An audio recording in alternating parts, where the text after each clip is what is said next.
আমার 10,000 টাকা আটকে আছে। আর এখন বিক্রি ওরকম এই সেটগুলো সব এরকমই প্রাইস রেট দেওয়া আছে।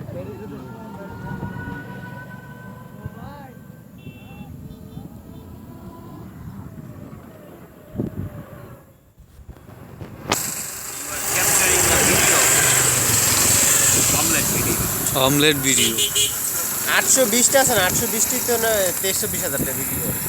আপনার এইটাই তো আপনার 816টাই তো আপনার একটা আছে 18,000 টাকা মনে হয়, না একটা হলো 16,000 টাকা 1 GB র্যাম, যেটা সেটা হলো 16,000 টাকা মার্কেট।